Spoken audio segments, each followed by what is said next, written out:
नमस्कार, माझ्या लाडक्या माता भगिनींनो, माझी योजना चॅनलमध्ये मी रुचिता आपले मनापासून स्वागत करते.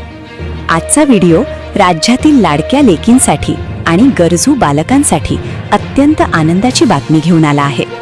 अनेक दिवसांपासून ज्या अनुदानाच्या प्रतीक्षेत आपण सर्वजण होतो, त्या लेक लाडकी योजना आणि बाल संगोपन योजनेचे थकीत पैसे आता लाभार्थ्यांच्या बँक खात्यात जमा व्हायला सुरुवात झाली आहे. सर्वात आधी बोलूया लेक लाडकी योजनेबद्दल.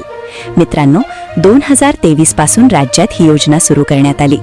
अनेक मुलींना यापूर्वी पहिला हप्ता मिळाला होता, परंतु जानेवारी-फेब्रुवारी 2025 पासून ज्यांनी अर्ज केले होते आणि जे पात्र ठरले होते, अशा हजारो मुलींचे अनुदान तांत्रिक कारणांमुळे रखडले होते. आता ही प्रतीक्षा संपली असून पहिल्या हप्त्याची 5,000 रुपयांची रक्कम पात्र मुलींच्या खात्यावर क्रेडिट व्हायला सुरुवात झाली आहे. त्यामुळे तुमचं बँक खातं एकदा नक्की तपासा.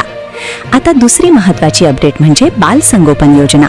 या योजनेसाठी शासनाने जानेवारी महिन्यातच निधी उपलब्ध करून दिला होता, परंतु प्रत्यक्ष लाभार्थ्यांच्या खात्यात तो जमा होण्यास विलंब झाला होता. आता 15 एप्रिल 2026 पासून हा थकीत निधी वितरणाची प्रक्रिया वेगाने सुरू झाली आहे. आज अनेक लाभार्थ्यांना त्यांच्या हप्त्याचे मेसेज आले आहेत. ज्यांना अजून मिळाले नाहीत त्यांना येत्या 1-2 दिवसात हे अनुदान नक्की प्राप्त होईल. शेतकरी आणि कष्टकरी बांधवांनो, लेक लाडकी ही मुलींच्या सक्षमीकरणासाठी खूप महत्त्वाची आहे. जर तुम्ही अजूनही या योजनेचा अर्ज भरला नसेल तर अर्जाचा नमुना आणि संपूर्ण माहिती मी डिस्क्रिप्शन बॉक्समध्ये दिली आहे, तिथून तुम्ही ती घेऊ शकता. मी रुचिता या दिलासादायक अपडेटसह इथेच थांबते. तुम्हाला या दोन्हीपैकी कोणत्या योजनेचा हप्ता मिळाला आहे का? कमेंटमध्ये नक्की सांगा.